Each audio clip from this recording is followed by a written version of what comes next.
Day 11 in building the smart woodshop. So today's project is to build the level and track storage.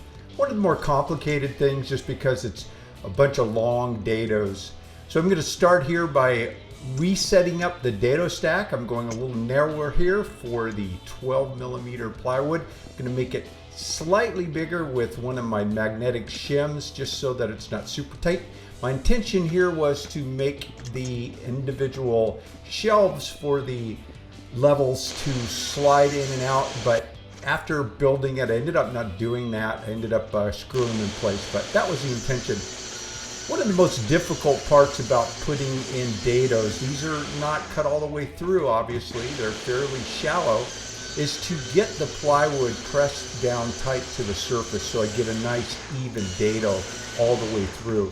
I struggled with that a little bit here and ended up making a fixture that I clamped to the fence on the table saw just to help me hold it down. And again, I was still pushing on the very top. As I set up each cut, I would swap back and forth. These two sides are identical copies. They're actually mirrors, but I'm able to just flip them around end for end to make the mirror. So I would just make a cut and then check it out and then grab the other piece and make the exact cut. Again, so I'd have two identical pieces.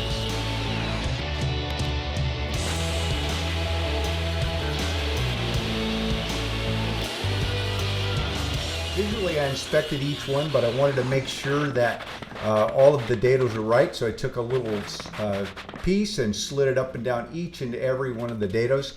Now I needed a couple of very narrow pieces of 18mm, but I didn't have any fall off left over, so I checked my plans to make sure I used my material correctly, figured out some bigger pieces I need, cut those, and left me a little bit of fall off to rip the 18mm top and bottom for the level track storage. And then I just went down and screwed the bottom on and followed up by screwing the top on. Flipped it over, put the mating piece on, and then it was time to cut the individual shelves out of 12mm, slide it in, test fit, get them just right so they slide in perfectly. Again, at that point I was planning on sliding them in and out, but again I decided after a couple of other things came up later on, I ended up screwing them in place.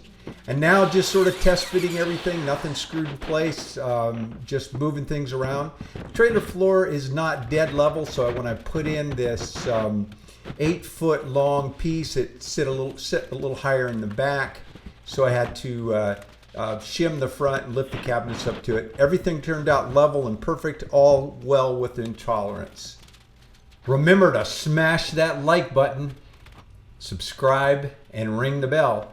And also, most important, share with others. And if you want to support the channel, you can use my Amazon store link down below. And don't forget about the downloadable plans for the awesome rolling toolbox. Have a great day.